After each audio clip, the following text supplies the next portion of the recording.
우리는 종종 이런 생각을 합니다. 자식은 내 몸에서 나왔으니 내 마음대로 될 거야. 나는 부모니까 끝까지 책임져야 해. 자식이 날 힘들게 해도 나는 참고 견뎌야지.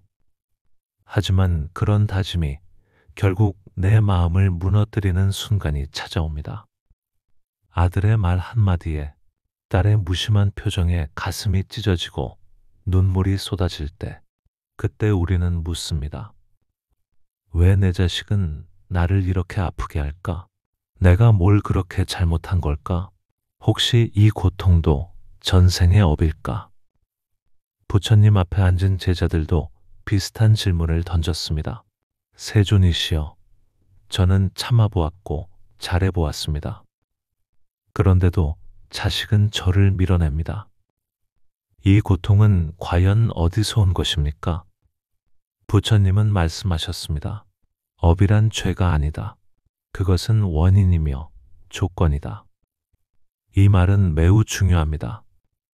업은 나를 벌주기 위해 작동하지 않습니다.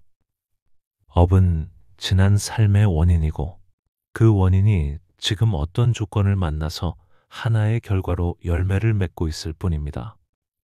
즉, 업은 누군가에게 벌을 주기 위한 심판이 아니라 지금 이 삶을 비추는 거울입니다.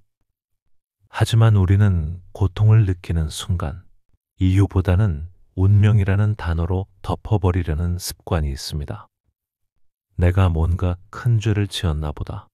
이건 내가 받아야 할 벌이야. 하고 단정하고 나면 그 괴로움은 더 이상 바꿀 수 없는 것이 됩니다. 그렇게 고통은 닫힌 구조가 되고 맙니다. 하지만 부처님은 그렇게 말씀하지 않으셨습니다. 업은 열려있는 흐름이다. 그 흐름을 알아차리는 순간 그 고통은 사라지기 시작한다.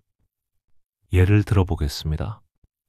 자식이 내게 날선 말을 할 때 이 아이는 나를 싫어하는구나 하고 해석하면 그 말은 그대로 상처가 됩니다. 하지만 이 아이는 지금 감정을 조절하지 못하고 있구나.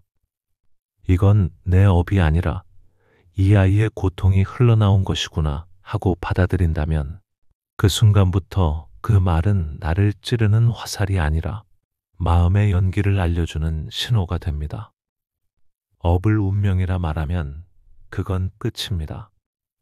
하지만 업을 원인이라 말하면 그건 시작입니다. 지금 이 고통이 어디서 비롯되었는지를 이해하고 그 원인을 어떻게 마주할지를 고민하게 되니까요.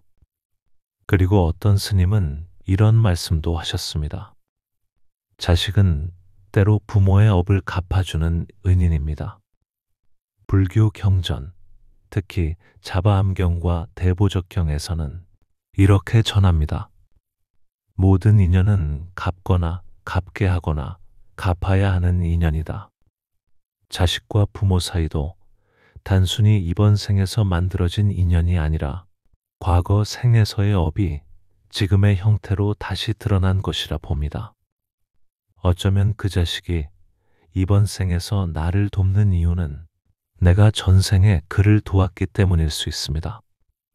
반대로 그 자식이 나를 괴롭히는 이유는 내가 과거에 그를 아프게 했던 빚을 지금 이 생에서 갚고 있는 중일 수도 있습니다. 또 어떤 인연은 함께 고통을 나누며 수행했던 존재가 다시 만나 서로의 상처를 비추고 다시 함께 깨우침을 얻는 인연이 되기도 합니다. 그래서 어떤 자식은 내 삶의 기쁨이 되고 어떤 자식은 내 안의 미련과 집착, 과거의 업을 드러내주는 거울이 됩니다. 이런 관점에서 보면 자식은 은인이다 라는 말은 단지 자식이 고마운 존재라는 뜻이 아니라 나의 수행을 일깨워주는 존재, 내 업을 밝히는 거울, 해탈의 길을 도와주는 선지식이라는 의미로도 해석될 수 있습니다. 부처님도 말씀하셨습니다. 자식이 부모에게 효도함은 이 세상에서 가장 아름다운 덕 중 하나이다. 그러나 부모 또한 자식을 해탈의 길로 이끄는 자애가 있어야 한다. 자식도 수행자이고 부모도 수행자입니다. 한 생에 다시 만난 두 존재는 서로를 통해 업을 드러내고 서로를 통해 자비를 배웁니다.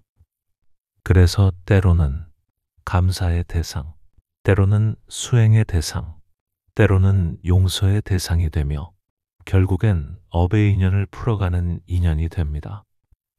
그렇게 보면 고통스러운 자식도 나를 해탈로 이끄는 은인일 수 있습니다.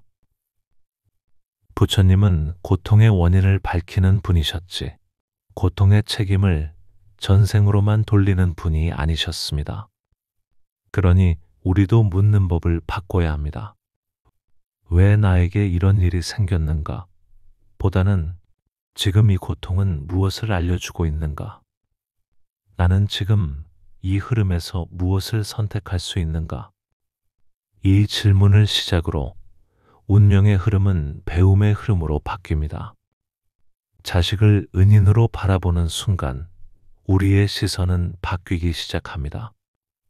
이 인연이 단지 사랑과 책임의 문제가 아니라 내 수행의 거울이요, 내가 놓지 못한 집착의 인연이라는 것을 알게 되지요. 그때부터 질문은 달라집니다. 왜 이런 일이 생겼는가에서 이 인연을 어떻게 바라봐야 하는가로, 바로 이 지점에서 부처님은 부모와 자식의 관계를 인연이라고 말씀하십니다. 부처님은 이 관계를 단순히 사랑과 책임이 아닌 인연이라 부르셨습니다. 인연, 자식은 나의 것이 아니라 전생에 맺은 어떤 인연의 결과로 이번 생에 다시 만난 존재라고 말입니다. 자바 함경에는 이런 구절이 나옵니다. 과거 생의 인연 따라 부모로, 자식으로, 형제로 다시 만난다. 부처님은 자식과 부모를 업과 업이 다시 만난 결과로 보셨습니다.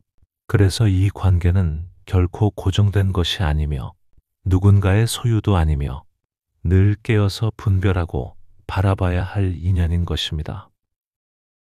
내가 낳았다고 해서 그 아이는 내 뜻대로 살아야 한다고 생각하는 것, 그 생각이 불교에서는 집착입니다. 사랑이 집착으로 변하는 순간 그 관계는 괴로움의 원인이 됩니다. 부처님은 제자들에게 자주 이렇게 말씀하셨습니다. 아들은 내 것이라 생각하고 재산은 내 것이라 생각하지만 그 어떤 것도 진정한 나의 것은 없다. 법구경에 나오는 구절입니다. 사랑하는 감정은 괜찮습니다. 문제는 그 사랑이 소유와 통제의 욕망, 희생의 강박, 나와 너의 경계를 잇는 동일시로 바뀔 때 그것이 고통의 씨앗이 된다는 것이죠. 부처님은 자식에게 너무 집착하면 수행의 길이 막힌다고 경계하셨습니다. 그건 자식을 외면하라는 말이 아닙니다. 집착이 아닌 자비로 바라보라는 뜻입니다. 그렇다면 이런 질문이 생깁니다. 자식이 나를 힘들게 해도 나는 부모니까 무조건 잘해줘야 하는 걸까? 부처님은 균형을 말씀하십니다. 부모는 자식을 기르고 자식은 부모에게 효도한다. 서로가 도를 행하고 바르게 살아갈 때 그 인연은 복이 된다. 상응부경의 말씀입니다. 여기서 핵심은 서로가 도를 행할 때입니다. 만약 자식이 부모에게 큰 해를 끼치고 감정적으로 상처를 주고 존중 없이 대하는 관계라면 그 관계를 무조건 유지하라고 말씀하신 것이 아닙니다. 불교에서 가장 중요한 가르침 중 하나는 무집착과 분별력입니다. 자식이라고 하더라도 그 인연이 지속적으로 나를 해치고 내 정신과 수행을 무너뜨린다면 관계를 놓는 것도 지혜입니다. 놓는다는 것은 미워하라는 뜻이 아닙니다. 거리를 두되 원망은 남기지 않는 것, 그 인연을 비우되 연민은 지키는 것, 이것이 부처님이 자주 강조하신 삶의 균형입니다. 부처님은 이런 말씀도 하셨습니다.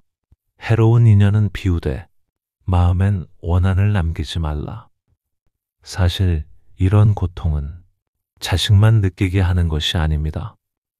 부모에게 받은 상처를 평생 안고 살아가는 자식들도 많습니다. 어릴 적 받은 말 한마디, 늘 무시당했던 기억, 존재를 인정받지 못했던 외로움. 그런 자식들의 마음에도 깊은 상처가 있습니다. 부처님은 말씀하셨습니다. 어리석은 부모가 자식을 해치는 일이 있다. 그러나 그로 인해 자식이 독을 품는다면 그 어리석음이 또 다른 괴로움을 낳는다. 중화암경의 말씀입니다. 즉, 부모가 완전하지 않았음을 인정하고 그 인연에 갇히지 않고 초월해 나아가는 것이 자식이 걸어야 할 수행의 길입니다. 부모님이니까 무조건 용서해야 한다는 당위보다 그 인연이 나를 더 해치지 않도록 분별하고 회복하는 지혜가 더 중요합니다. 불교는 말합니다. 관계는 인연입니다. 인연은 머물러 있는 것이 아니라 흐르며 변하고 깨달음으로 이어지는 것입니다.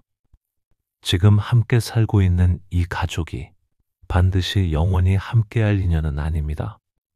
어쩌면 이 생에서 마지막으로 만나는 인연일 수도 있습니다.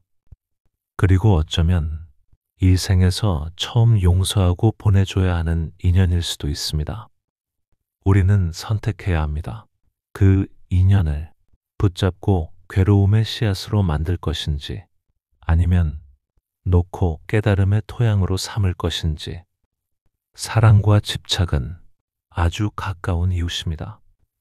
부처님은 그 둘을 분별하라고 가르치셨습니다. 자식이니까, 부모니까라는 말 대신 이 인연이 지금 서로에게 이로운가? 이 관계가 지금 나를 자비롭게 만들고 있는가? 이 질문을 던져야 합니다. 때로는 거리를 두는 것이 진짜 사랑이고 그 인연을 지키는 유일한 방법일 수도 있습니다. 그것이 고통 없는 사랑의 길이며 지혜 있는 부모와 자식의 길입니다. 그리고 그것이 오늘 내가 놓아야 할 인연이라면 그 놓음은 끝이 아니라 새로운 수행의 시작입니다. 오늘 이 말씀을 마음에 담고 당신의 인연 위에 자비가 머물기를 바랍니다. 그 인연이 때로는 아프고 멀어지더라도 그 안에 담긴 배움은 당신의 수행이 될 것입니다. 감사합니다.